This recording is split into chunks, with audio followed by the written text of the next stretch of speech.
નમસ્કાર મિત્રો, મારું નામ છે રમીલાબા મૈડા. હવે આજે આપણે હસ્તરેખાની અંદર ગુરુ પર્વત વિશે જોઈએ. તો ગુરુ પર્વત ક્યાં આવેલો છે? તો આ તર્જની આંગળી છે, એની નીચે આ રીતે ગુરુ પર્વત આવેલો છે. ગુરુ પર્વત. તો આ ગુરુ પર્વતના ગુણો આજે આપણે જોઈએ.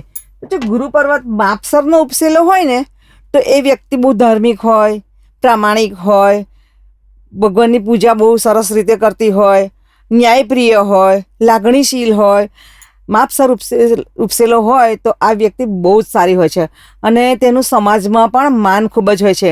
આવી વ્યક્તિનામાં કોઈક વિશેષ પ્રકારનું ગુણ હોય છે કે જેનામાં આયુર્વેદિકનું જ્ઞાન હોય છે, જ્યોતિષનું જ્ઞાન હોય છે, કર્મકાંડીનું જ્ઞાન હોય, એટલે કોઈ પણ પ્રકારનું આ વ્યક્તિ જ્ઞાન ધરાવતી હોય છે જો માપસર ઉપસેલો ગુરુ પર્વત હોય તો. હવે આપણે જોઈએ કે જો વધારે પડતો ઉપસેલો હોય આ પર્વત જોઈએ એના કરતાં વધારે, તો આ બધા જ ગુણો વિરુદ્ધમાં ફેરવાઈ જાય છે. એ ધાર્મિક નથી હોતી, પ્રામાણિક નથી હોતી, ભગવાનની ભક્તિ પણ નથી કરતી હોતી અને કોઈ પણ વસ્તુમાં માનનારી હોતી નથી. જો હવે ગુરુ પર્વત ફ્લેટ હોય, એકદમ સપાટ હોય, તો આવી વ્યક્તિ નાસ્તિક હોય છે, ભગવાનમાં માનતી નથી, પોતે મંદિર જતી નથી અને જો બીજા મંદિર જતા હોય તો પાછું તેની અવગણના કરે. અને આવી વ્યક્તિ કોઈનું જો ખરાબ થતું હોય ને તો પોતે ખુશ થાય છે. આવી વ્યક્તિમાં લાગણી જેવું હોતું નથી.